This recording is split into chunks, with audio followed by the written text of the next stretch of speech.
नमस्कार, आप देख रहे हैं सुदर्शन न्यूज। मैं हूं संगीता झा। बुलेटिन में शुरुआत करेंगे उत्तर प्रदेश की खबरों के साथ। खबर यूपी के फर्रुखाबाद से है। बता दें कि अवैध प्लॉटिंग करने वाले भू माफिया पर कार्रवाई नहीं हो रही है। जहां पुलिस और प्रशासन की पकड़ से भू माफिया कोसों दूर है। ग्रीन जोन में खेत खरीदकर भू माफियाओं ने प्लॉटिंग कर दी है। जहां बिना लेआउट पास कराए जिले भर में कॉलोनी बना दी है। भू माफियाओं ने प्रशासन को जहां करोड़ों के राजस्व का चूना लगाया है, वहीं आम जनमानस को भी धोखाधड़ी कर बिना लेआउट पास कराए प्लॉट बेच दिए हैं। वहीं नगर मजिस्ट्रेट ने कहा कि जो लोग प्लॉट खरीदते हैं वो लेआउट पास कॉलोनी में ही प्लॉट खरीदे।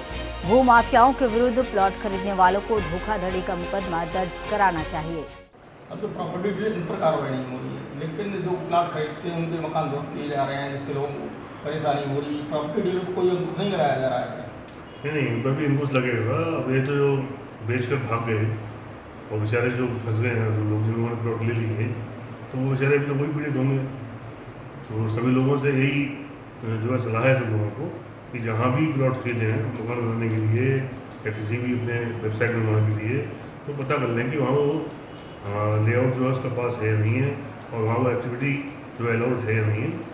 तो जब नक्शा पास कराने के लिए पहले पूछते आएंगे वो प्लॉट खरीदने से पहले, तो उन्हें जानकारी हो जाएगी। जब नक्शा पास ही सकता समझ में आ जाएगा उनके कि यहाँ जो है गलत है, जो प्लॉट होती है गलत होती है। इसलिए सभी से आग्रह ये है कि वो कोई प्लॉट खरीदने से पहले पता कर लें कि लेआउट उसके पास है अथवा नहीं। या तो जिन लोगों ने प्लाट खरीदे हैं अवैध कॉलोनी में, प्रॉपर्टी डीलरों के खिलाफ मुकदमा दर्ज कराना चाहेंगे तो कार्रवाई की जाएगी सर? हाँ, वो काम पुलिस का है कि वो जाएँ और जो भी धाराएँ हैं संगत और जाके वो दर्ज कराएँ धोखाधड़ी का मुकदमा, तो लोगों ने धोखे में रखते हैं उनको प्लॉट बेचा। अगली खबर यूपी के चंदौली से है। नगर पंचायत में भ्रष्टाचार का मामला सामने आया है। बता दें कि मठवाली गली भ्रष्टाचार की भेंट चढ़ी है, जहां आधा अधूरा काम करके जेई ठेकेदार फरार हो गए। चेयरमैन व संबंधित अधिकारी मुखदर्शक बने हैं। इंटरलॉकिंग ईंट को उखाड़कर चेयरमैन के घर के पास रखा गया है। ग्रामीणों व दुकानदारों को परेशानियों का सामना करना पड़ रहा है। सर की बड़ी बहुत सुंदर रोड को बिगाड़ के फिर से जो है उसको दुर्व्यवस्थित और माने क्या कहा जाए, उसको शोषण का शिकार बनाया गया, या चाहे धन उगाही के लिए इसको खना खोदा गया हो। कौन किया है ऐसा? ये तो सारा तोड़ना बिगाड़ना नगर का काम नगर पंचायत ही करती है।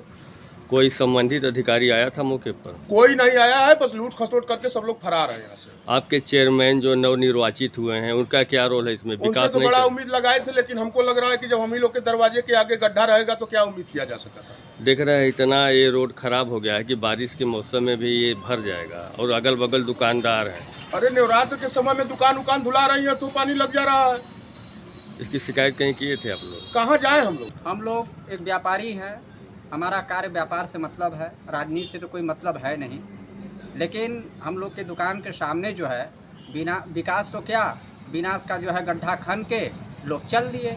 अब इसके लिए नगर पंचायत को जिम्मेदार कहें या सांसद विधायक को कहें या किसी जो है प्रशासनिक अधिकारी को कहें, अब हम लोग का सुनने वाला कोई है नहीं। एक चंदौली बाजार की मेन गली है जी, जिससे कम से कम कई लोग आते हैं। बगल में जिला पंचायत कार्यालय भी है, और यहाँ पे ऐसा नहीं है कि जो उच्च अधिकारी भी नहीं आते होंगे, उसके बाद भी इस तरह है। इसकी शिकायत कहीं किए थे आप लोग?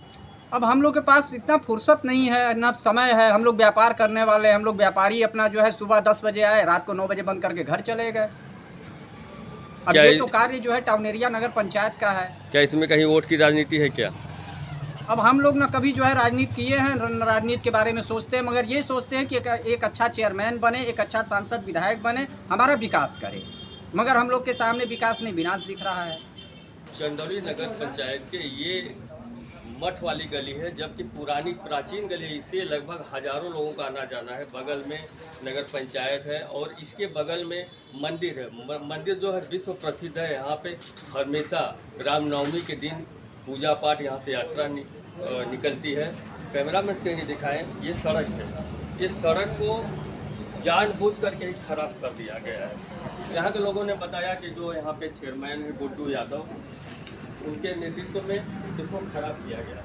जबकि यहाँ पे जब योगी सरकार यहाँ पे मेडिकल कॉलेज दे रही है और यहाँ पे बगल में ही ये जो मठ की गली है इसको खराब कर दिया गया है। हमारे पीछे देखिए तमाम लोग हैं, ये यहाँ के दुकानदार हैं।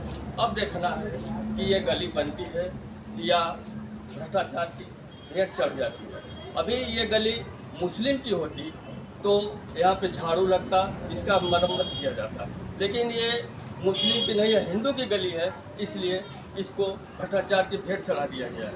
कैमरामैन जितेंद्र सिंह, जनपद चंद्र। अगली खबर यूपी के मथुरा से है। यूपी के मथुरा में छाता में नरी सेमरी स्थित देवी मंदिर में सोमवार को आगरा वालों की चमत्कारी आरती देखने के लिए हजारों देवी भक्तों का सैलाब सा उमड़ पड़ा।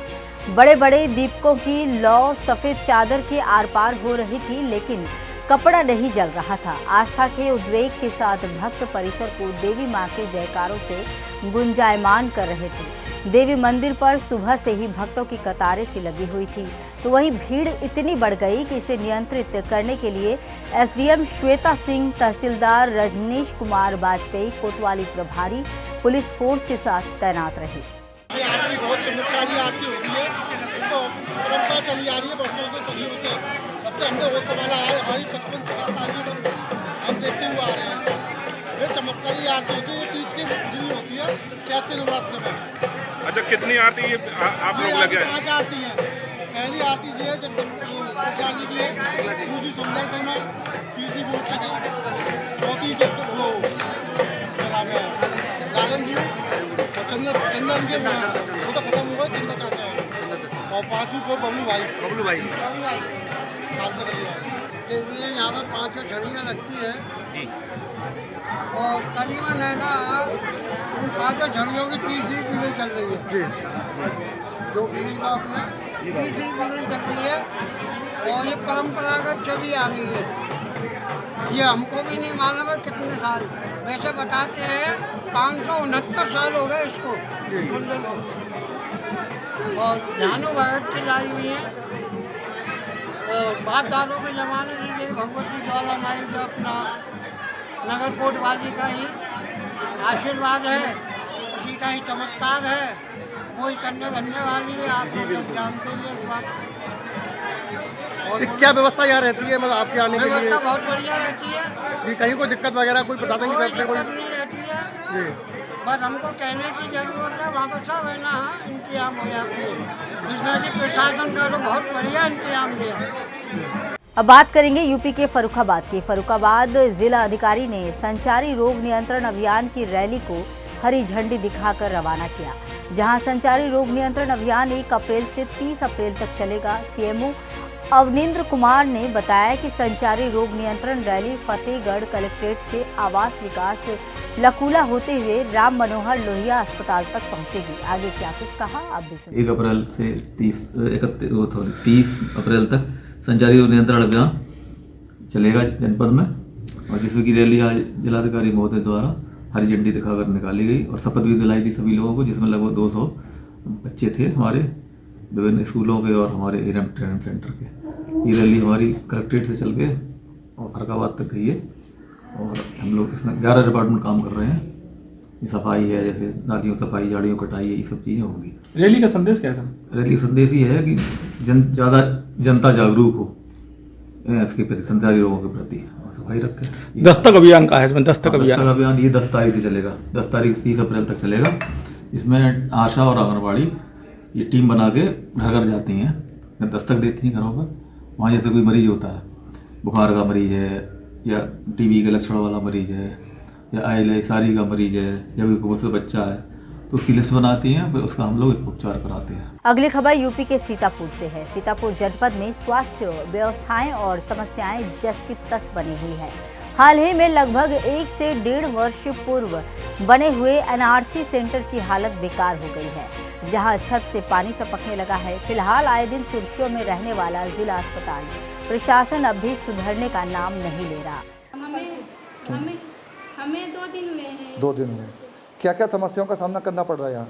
सर, हमें इसमें ये समस्याओं का सामना करना पड़ रहा है, क्योंकि इसमें लैट्रिन और नहाने की सुविधा एक ही में है, हमें अलग अलग होनी चाहिए, दिक्कत होती है।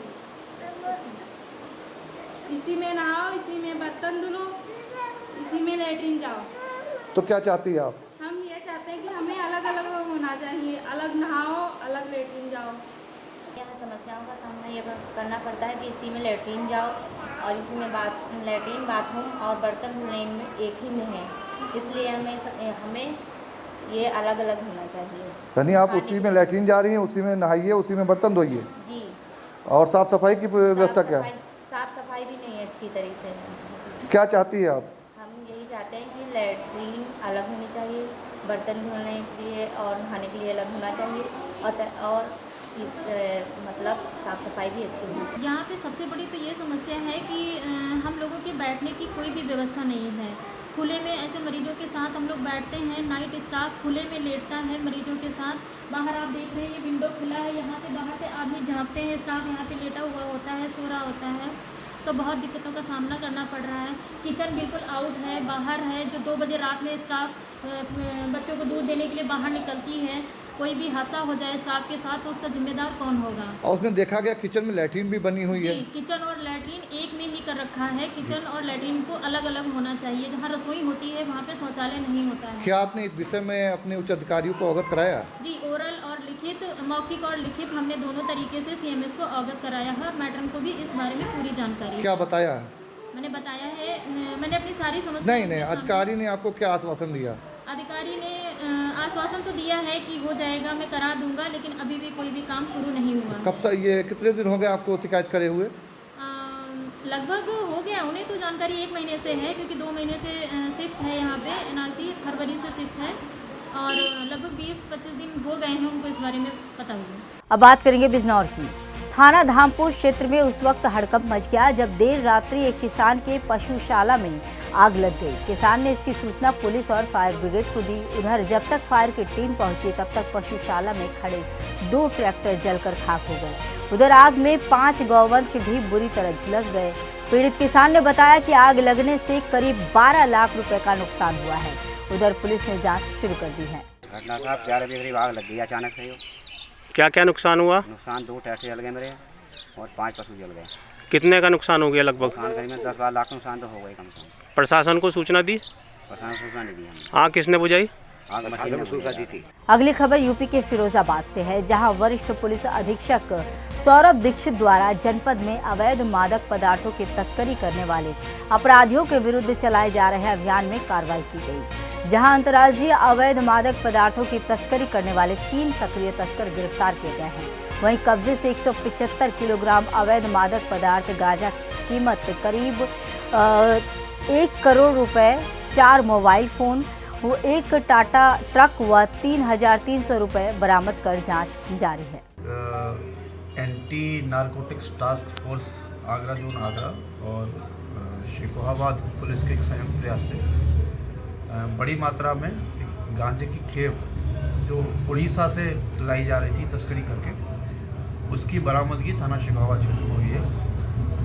ANT की टीम के द्वारा इसका पीछा किया जा रहा था और उन्होंने शिकोहाबाद पुलिस को भी सूचित किया। इसमें ये एक्सप्रेस वे के रास्ते इसको ले जा रहे थे और यहाँ नसीरपुर कट के पास इनको ये भांपते हुए कि कहीं पुलिस इनका पीछा कर रही है, ये लोग शिकोहाबाद तरफ मुड़े। शिकोहाबाद पुलिस ने इसको SI चमन शर्मा के नेतृत्व में आरोज पुलिया के पास एक टैंकर जिसमें छिपा के लाया जा रहा था उसको रोका गया।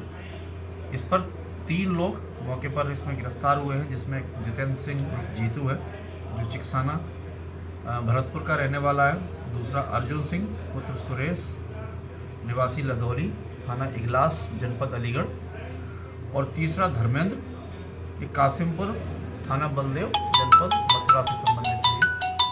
इन लोग का कहना है कि इनका एक अन्य गैंग लीडर वो उसने उड़ीसा में एक जगह अंगोल वहाँ पर इसका सौदा किया था। ये लोग वहाँ से इस खेप को लेके चले थे। पुलिस और ANTF की सतर्कता के चलते ये बरामदगी हुई है। इसमें कुल 175 पैकेट गांजा के बरामद हुए हैं, जो लगभग 1.25 क्विंटल के आसपास है, जिसकी बाज़ार में अंतर्राष्ट्रीय बाज़ार में कीमत लगभग 1 करोड़ रुपए है। इस प्रकार इस बरामदगी से ये जो नेटवर्क है इस पर एक प्रहार हुआ है और इसकी टीम में जो भी लोग शामिल होंगे उसके बारे में और अभी सघन इनसे पूछताछ की जाएगी।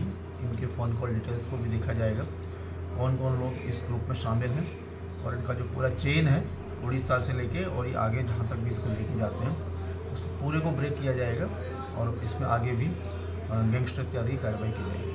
अब बात करेंगे यूपी के हरदोई की। हरदोई में आभूषण चोरी करने वाले 4 शातिर चोरों को पुलिस ने गिरफ्तार कर लिया और पकड़े गए चोरों के पास से सोने के आभूषण व इन्वर्टर बरामद किए गए हैं। बता दें कि पुलिस ने चारों चोरों को गिरफ्तार करके अग्रिम विधिक कार्रवाई शुरू कर दी है और हरदोई की देहात कोतवाली पुलिस को यह बड़ी सफलता मिली है। दिनांक 11 मार्च 2025 की रात्रि थाना कोतवाली देहात क्षेत्र के ग्राम बरगांव में एक ज्वेलरी की दुकान में कुछ अज्ञात चोरों द्वारा चोरी की घटना कारित की गई थी।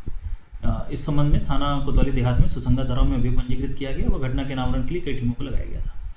इसी क्रम में थाना कोतवाली देहात पुलिस द्वारा 4 शातिर चोर जिनके नाम धन सिंह, लल्ला, राहुल और शिवम हैं, इनको गिरफ्तार किया गया व इनके कब्जे से पुलिस द्वारा सभी चोरी के सामान जिसमें कुछ पीली धातु के आभूषण, कुछ सफ़ेद धातु के आभूषण व एक इन्वर्टर है, इसको बरामद किया। इस प्रकरण में अन्य आवश्यक वैधानिक कार्रवाई प्रचलित है। अगली खबर यूपी के रायबरेली से है। रायबरेली में संचारी रोगों से निजात पाने के लिए राज्य मंत्री उत्तर प्रदेश सरकार महेकेश्वर शरण सिंह और जिले के प्रभारी मंत्री राकेश सचान ने हरी झंडी दिखाकर एम्बुलेंस को रवाना किया। जनपद को 100 नई एम्बुलेंस मिली है जो मच्छर जनित व अन्य संचारी रोगों से लोगों को निजात दिलाने में मदद करेगी। राज्य मंत्री ने बताया कि यह जो अभियान चलाया गया है इसमें घर घर जाकर स्वास्थ्य विभाग की टीमें लोगों को जागरूक करेगी। देखिए, संचारी रोग अभियान के तहत पिछले 8 वर्षों से जिस तरीके से संचारी रोगों में नियंत्रण रखा है, 8 विभागों को मिला के 9 विभागों को इसमें लगाया गया है। गांव-गांव, पूर्वे के साथ साथ हर घर में जाके लोगों को समझाना कि संचारी रोग के रोकथाम के लिए अपने घर के पास गंदगी न रखें, मच्छर जनित बीमारियां होती हैं, इनको अगर हम लोग पहले से ही अगर प्रयास कर लें तो इनसे दूरी रख सकते हैं। एक ये 30 दिन का अभियान रहेगा और 10 तारीख से दस्तक अभियान रहेगा। हर घर पे जाके सब लोगों को समझाना और इन रोगों से कैसे निजात मिले, इसके लिए उनको बताना, समझाना। साथ ही साथ पिछले 10 वर्षों से 8 वर्षों से आप लोगों ने देखा होगा जिस प्रकार से एम्बुलेंसों की भी बढ़ोतरी हुई। आज 2554 एम्बुलेंस जो हैं वो प्रदेश में जनता को सौंपी गई हैं, जिनमें से 100 एम्बुलेंस आज यहाँ से रायबरेली से। और रायबरेली चूँकि पिछली बार संचारी रोग अभियान में नंबर 1 पे रहा है, तो आने वाले समय भी रायबरेली नंबर 1 पे बना रहे, इसीलिए यहाँ पे ये कार्यक्रम मैंने रखा।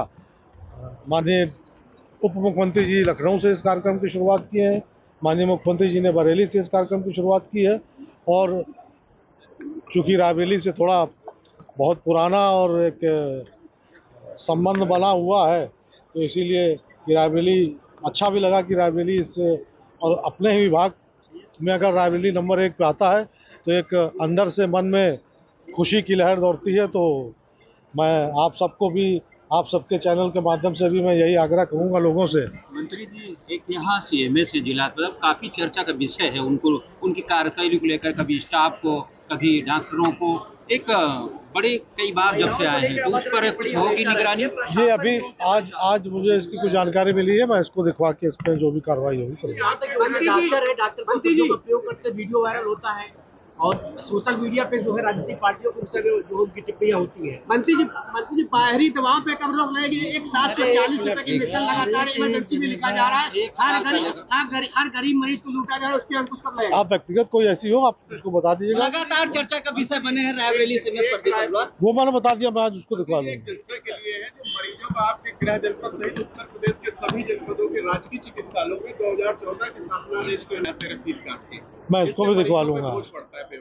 मैं अभी बात करके देखिए, आज माननीय मुख्यमंत्री जी ने बरेली से संचारी रोग नियंत्रण अभियान का एक कार्यक्रम की शुरुआत की है और स्कूल चलो अभियान, 2 अभियानों की शुरुआत हुई है और रायबरेली में भी और पूरे प्रदेश के सभी जनपदों में इस कार्यक्रम की शुरुआत हुई। अक्सर प्रतिवर्ष 1 अप्रैल से 15 अप्रैल तक लगातार इस अभियान को चलाया जाता है और जुलाई में 1 जुलाई से 15 जुलाई तक 2 चरणों में स्कूल चलो अभियान चलता है। मुख्य उद्देश्य ये है कि हमारी जो पीढ़ी है, जो आने वाली समाज की जो पीढ़ी है, वो कोई भी अशिक्षित न रहे। सारे के सारे बच्चे प्राथमिक विद्यालयों में अपना नामांकन कराएं, क्योंकि सरकार पूरी तरह से उनको पढ़ाई की सारी सुविधाएं दे रही है। स्कूल में किताब, ड्रेस, मध्याह्न भोजन, तो ज़्यादा से ज़्यादा लोग स्कूल जाएं, कोई ऐसा बच्चा न बचे, एक अभियान के तौर पर। और सरकार इस पे सफल भी हुई है। 1.25 करोड़ से आज 101 करोड़ 90 लाख ऐसे है रजिस्ट्रेशन जो हो करके हमारे पूरे प्राथमिक और जूनियर विद्यालयों में जा रहे हैं। चूँकि कायाकल्प योजना के बाद इन स्कूलों की बेहतर स्थिति हुई है, शिक्षा में भी सुधार हुआ है। तो आपके माध्यम से भी मैं कहूँगा कि रायबरेली में कोई भी ऐसा घर, कोई ऐसा परिवार न रहे वो जो अपने बच्चे को प्राइमरी स्कूल में न भेजे। और संचारी रोग के नियंत्रण में भी साफ सफाई रखना, तमाम पंचायत विभाग, बाल विकास, पुष्टाहार, बेसिक शिक्षा, 5-7 विभागों को जोड़ करके इस अभियान को चलाया गया है कि कहीं कोई डेंगू है, संचारी रोग की कोई बीमारी लोगों को ना मिले। क्योंकि स्वस्थ आदमी रहेगा, शिक्षित होगा, तभी प्रदेश का विकास होगा। इसलिए लगातार सरकार इन योजनाओं को प्राथमिकता से संचालित करती है कि आम आदमी जुड़ करके इन योजनाओं के माध्यम से आम लोगों को जागरूक करके उत्तर प्रदेश को शिक्षित भी बनाए और स्वस्थ भी रहे। वक्फ बिल पेश होने वाला है, विपक्ष लगातार इसका विरोध कर रहा है। देखिए, वक्फ बिल पार्लियामेंट में पेश हो रहा है और उसमें जेपीसी ने अपनी रिपोर्ट भी दी है। अब जब बिल पटल पे रखा जाएगा तो जिन भी पार्टियों को उस बिल में जो रिपोर्ट आई है, सरकार उसको प्रकाशित करेगी। इसके बाद भी अगर कहीं किसी को सुझाव देना है, कोई आपत्ति है, तो लोग उस पर अपना सुझाव देंगे। सरकार सबका साथ, सबका विकास और सबके प्रयास से ये सरकार आगे बढ़ रही है। तो निश्चित तौर पर जिन भी पार्टियों के जो सुझाव होंगे उनमें जरूर सम्मिलित होंगे। अब बात करेंगे बिहार की। बिहार के दरभंगा जिले के कमतौल थाना क्षेत्र अंतर्गत ग्राम कोटपट्टी में 13 वर्षीय बालक अंश कुमार की संदिग्ध परिस्थितियों में मौत हो गई। अंश 30 मार्च 2025 से लापता थी, जिसकी गुमशुदगी की रिपोर्ट परिजनों ने थाने में दर्ज कराई थी। ग्रामीणों के अनुसार 31 मार्च की रात करीब 12 से 2 बजे के बीच अज्ञात अपराधियों ने अंश की निर्मम हत्या कर शव को तालाब में फेंक दिया।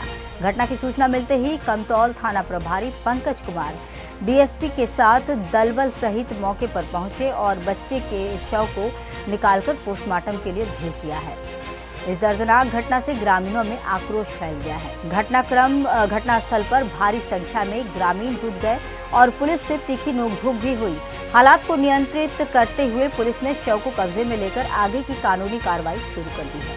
अगली खबर देश की राजधानी दिल्ली से है। आपको बता दें कि बीजेपी राजस्थान प्रकोष्ठ दिल्ली प्रदेश की ओर से 76वां राजस्थान स्थापना दिवस और गणगौर महोत्सव कार्यक्रम सिविल लाइन्स दिल्ली में आयोजित किया गया, जिसमें मुख्य अतिथि के रूप में दिल्ली के सीएम रेखा गुप्ता, विशिष्ट अतिथि केंद्रीय कैबिनेट मंत्री गजेंद्र सिंह शेखावत और दिल्ली के बीजेपी पूर्व उपाध्यक्ष और राजस्थान के तमाम गणमान्य नागरिक मौजूद रहे, जिसमें राजस्थान की सुविख्यात स्वर कोकिला सुप्रसिद्ध गायिका सीमा मिश्रा ने अपने सुमधुर लोक गीतों से राजस्थान प्रवासियों को आनंद से भर दिया और इस भव्य कार्यक्रम में बड़ी संख्या में राजस्थानी प्रवासी शामिल हुए। इस अवसर पर दिल्ली के मुख्यमंत्री रेखा गुप्ता ने मंच से कहा कि आगामी राजस्थान स्थापना दिवस हर साल दिल्ली में दिल्ली सरकार की ओर से मनाया जाएगा, जिसको सुनकर मौजूद सभी राजस्थान प्रवासियों ने दिल्ली की मुख्यमंत्री रेखा गुप्ता का आभार व्यक्त किया। और इस दौरान दिल्ली मुख्यमंत्री और केंद्रीय कैबिनेट मंत्री गजेंद्र सिंह शेखावत ने राजस्थान स्थापना दिवस और गणगौर महोत्सव को लेकर अपनी शुभकामनाएं दी। और आगे क्या कुछ कहा, आप भी सुनिए। के कार्यक्रम में शामिल होकर अत्यंत हृदय से प्रसन्नता है। मैं सभी राजस्थान से जुड़े परिवार जो दिल्ली में रहते हैं उन्हें बहुत बहुत बधाई देती हूँ। राजस्थान दिवस की और गणगौर उत्सव की ढेर सारी शुभकामनाएं देती हूँ और उन्हें ये विश्वास दिलाती हूँ कि दिल्ली की ये मुख्यमंत्री बहन और दिल्ली सरकार सदैव उनके साथ खड़ी है, उनके हित के लिए कार्य करेगी, उनकी सुख समृद्धि के लिए कार्य करेगी। सरकार की ओर से भी राजस्थान दिवस मनाया गया है।